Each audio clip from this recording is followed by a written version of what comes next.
will change the shirt. You know, what do we have if we don't have branding, right? Yeah. So my name is Yair Klepper. I'm from Israel, and I'm one of the co-founders of Lava Network. Lava is building a modular infrastructure layer, which supporting all RPC APIs in any chain. So I guess most of us have heard about RPC, right? We all know, we use it. We probably have changed some endpoints, but what is actually RPC? RPC is one of the building blocks of blockchain, remote procedure code. Every time when we open the wallet, checking the account balance, gas fees, everything like that we're using RPC.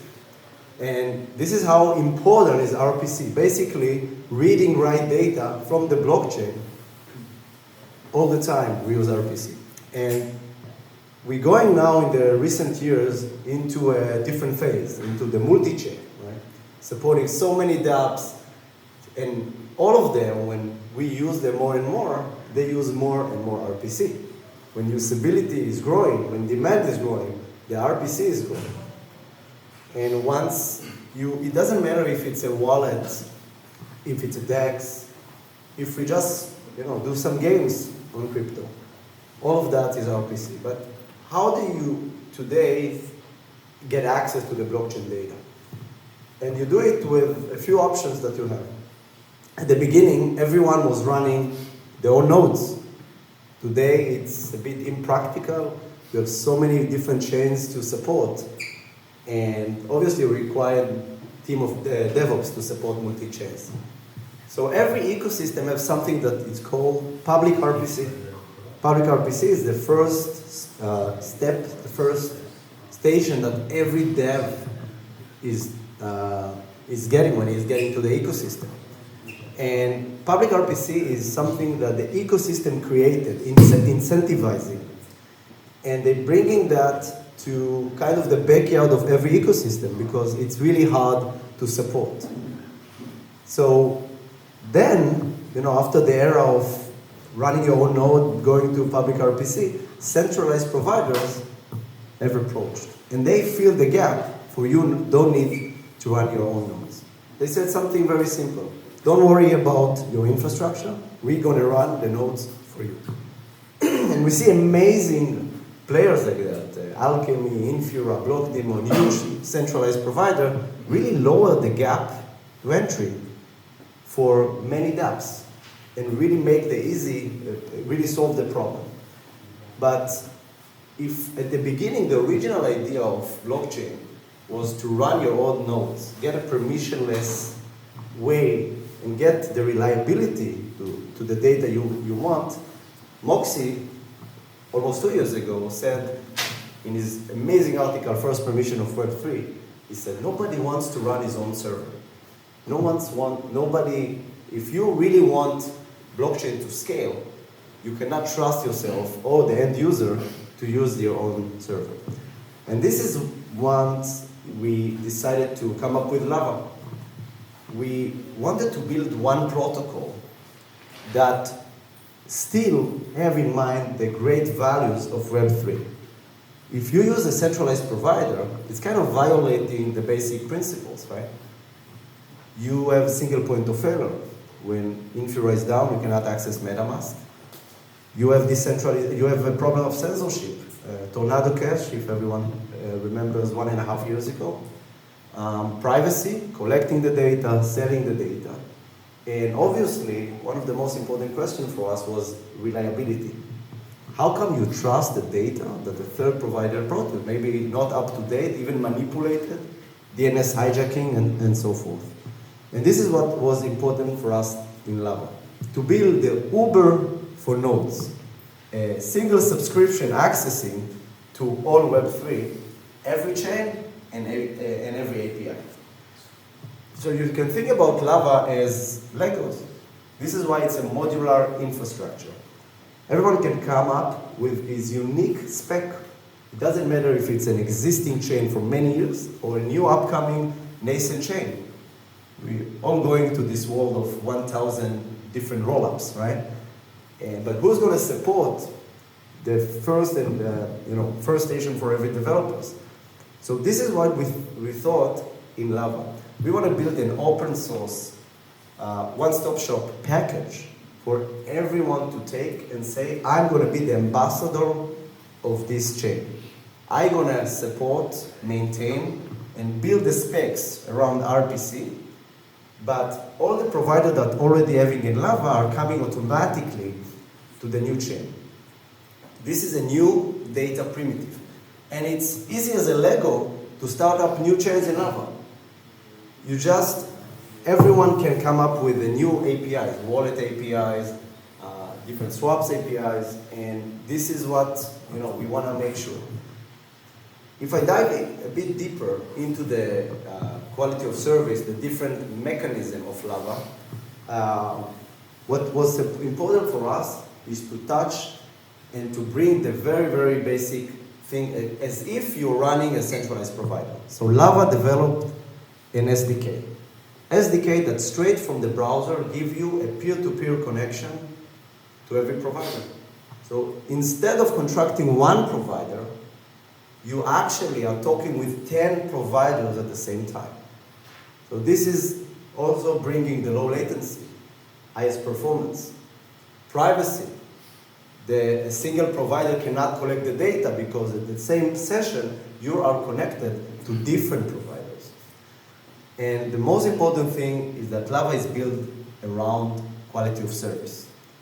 Quality of service means that every session is constantly being scored the providers. We're looking about the latency, the availability, downtime, all the information that was, all the parameters that was consisting the current session between the DApp and the provider are being collected in order to give each and every provider a score.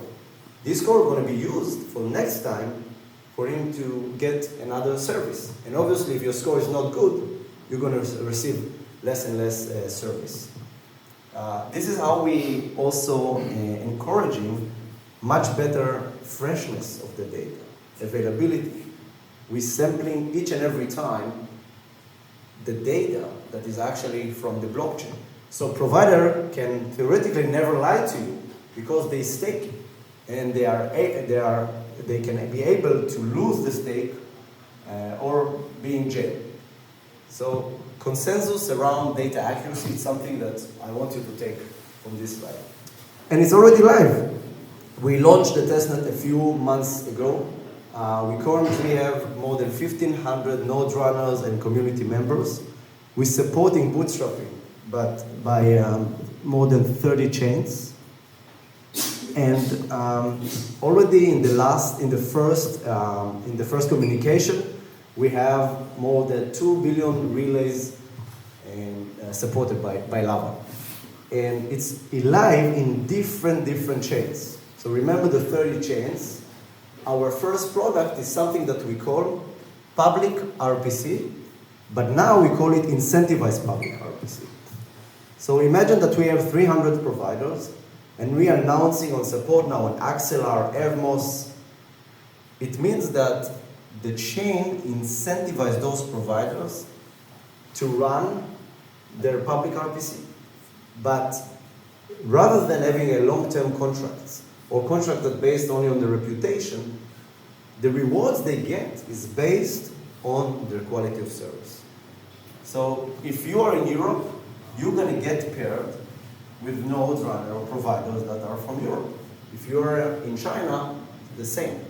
And that's how we maintaining both performance, but also the best service that dApps can get. And we just announced how we're live in Evmos, in Axelar, and we've seen 72 node providers join in Axelar, and around the same number also in Evmos. And it means that every node provider can receive rewards on this chain, from $200 up to $2,000 only for a basic RPC. And that's what brought the biggest joining from different providers.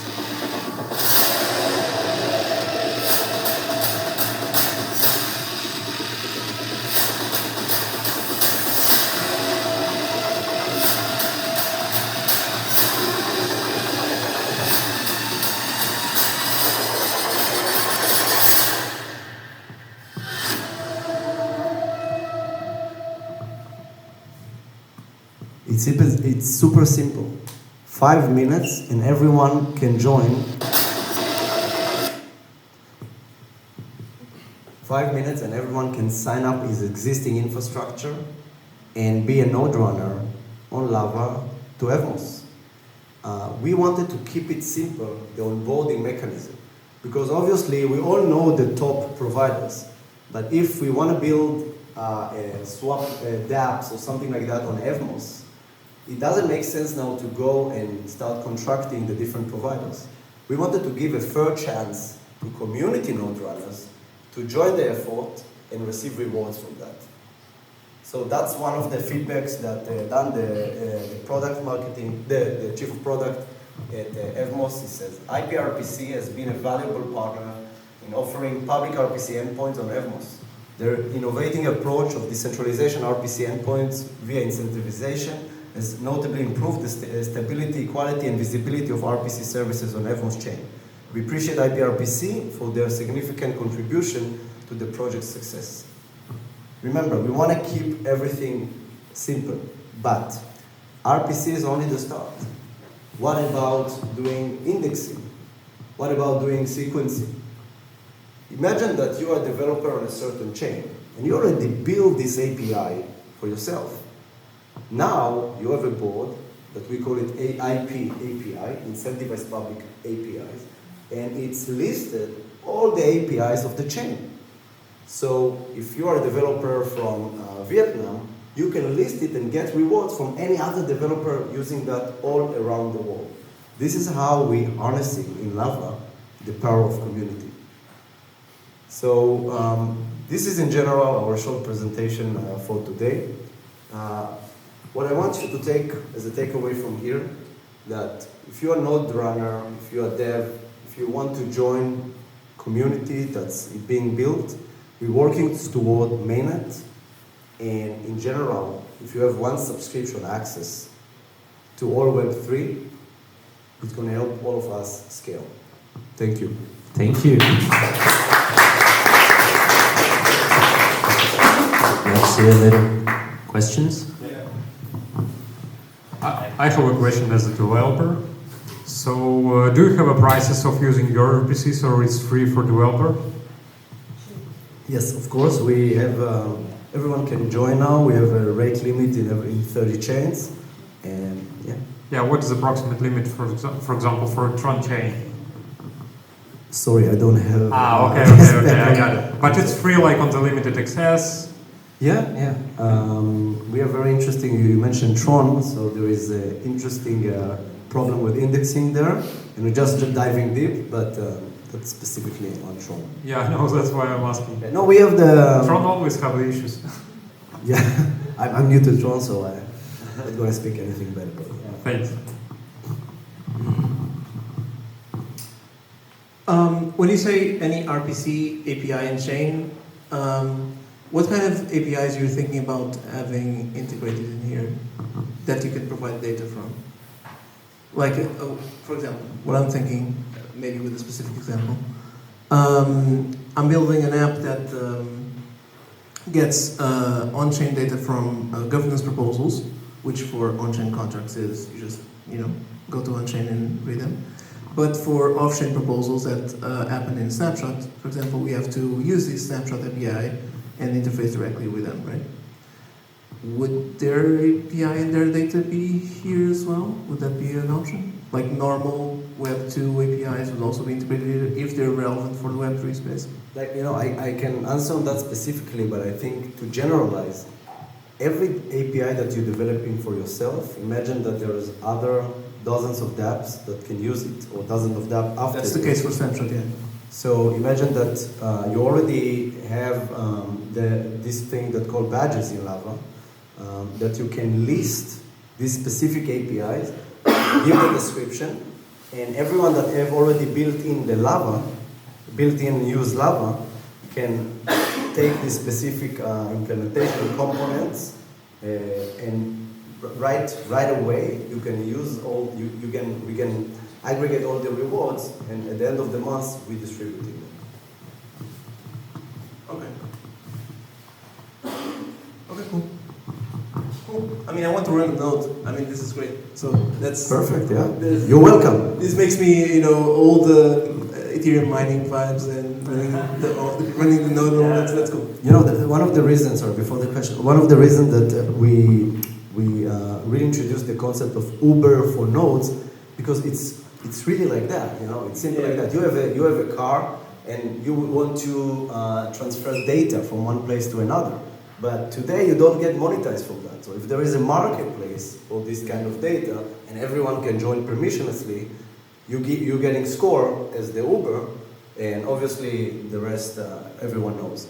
So we think that the next evolution of that is the modular infrastructure that I was speaking about. Because Uber didn't stop in picking drivers from one place to another. Uber has premium services. Uber has Uber Eats. Used to have Uber Blade. It's a helicopter that takes you everywhere. But this is kind of where the evolution of data can be evolved. Yeah, congratulations on testnet.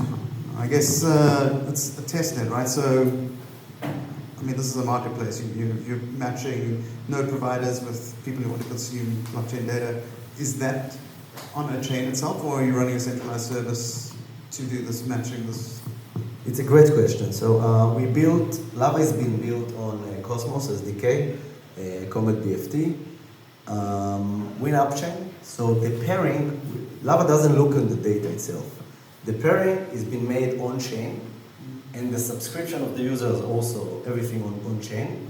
But then we're sending each and every user to speak directly peer-to-peer with the provider. And this is how we're not a middleman. We're not introducing, like other solutions in the market, a single point of failure.